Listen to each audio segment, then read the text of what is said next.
някой свински остров, като пародия на автозавръщане. Значи сме на паркинга на Кирка. Кирка е лопата. Ама си имам едно място, дето твоята бабичка ще ме направи майка. Оттам на това място си излязал ти и всички ние.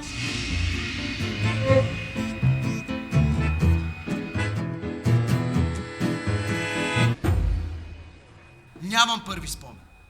Някак си с течение на времето изолирах детството си. Затворил съм го там някъде вътре в главата си и не искам да се сещам за него. То не беше хубав период, не. Отчасти имам проблясъци понякога, които си дълбаят вътре в мене. Въобще не се живее хубаво, така отвратително е това да си в дом. Курва или престъпник можеш да излезеш оттам, те за това затворите са пълни. На улицата е по-нормално. При кофите е по-лесно. Спал съм по изоставени къщи след като излязох от дома, тъй като ме изключиха изведнъж и най тука утре там какво да направиш. Никой нищо не ти казва, не те забелязват, не видим си, съжалявате му отдалече да не вземеш да ги ухапеш, ако се приближат. 2-3 години е така движех, изкарвах пари честно, прекопая градини, буклук съм изхвърлял, сега и приятелка си имам, дай Боже, искам и деца да отгледам като хората, макар че много ме е страх. Седях в едната стая, тя отиваше с тях в другата, събличаше и започваше да се бори с тях. Тя не заключваше вратата и аз гледах. Тя го знаеше това. Тя нямаше само един приятел, имаше трима, лекар, полицай и един друг. И винаги е било така, никога не е било друго. Тя готвеше само пържени картофи и боб, беше медицинска сестра и не ходех на училище, при нея учих в нейното училище. И при татко, като живеехме, пак беше така. Пак идваха тайно мъжете или ме водеше от тях и се бореха, чувах ги, викаше все едно я боли. Страх ме в този живот от майка ми. Не е останало нищо в нея. Мразя я, тя може да ме убие. Майната и на майката. Майната и на майката! Майната и на майката!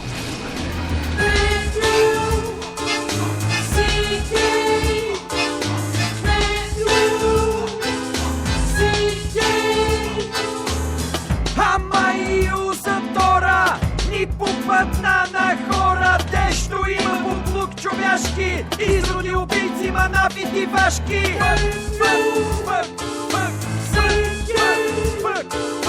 Изроди убийци, манапити вашки.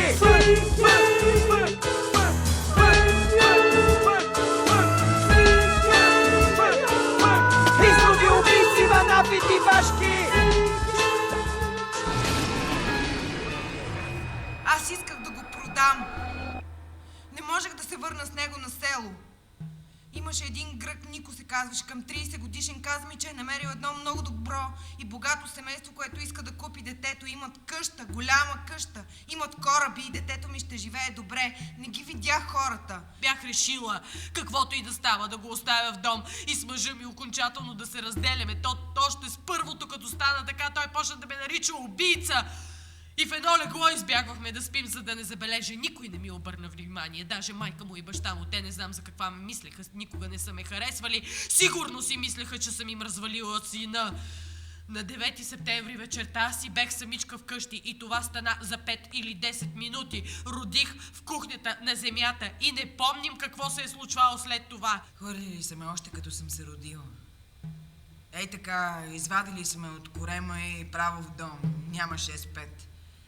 И така 18 години. Не помня първо къде са ме пратили. За кратко е било, много малка съм била. После в едно забито в нищото село, там имам спомен за ужасен глад.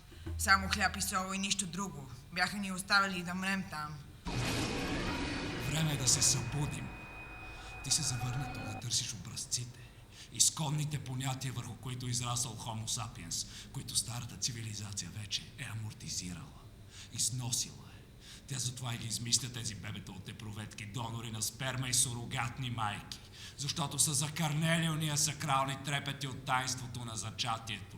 Невъобразимото усещане носиш плът в плътта си, каква велика тайна. Сега и там се е напъхало всевиждащото и всеядно око на скенера. Няма нищо тайно, всичко става видимо. Всичко става изчислимо в кеш. Тия тук това са усвоили много бързо и го повтарят като мантра. Time is money. За тях Медея, твоята Медея, в която заедно с Елиас Канети привиждате възможната си майка, е възможна само като туристическа атракция. Ако я имаха, биха я разпънали в палатката на кита Голият, ей там, в подножието на гърбавия турски мост.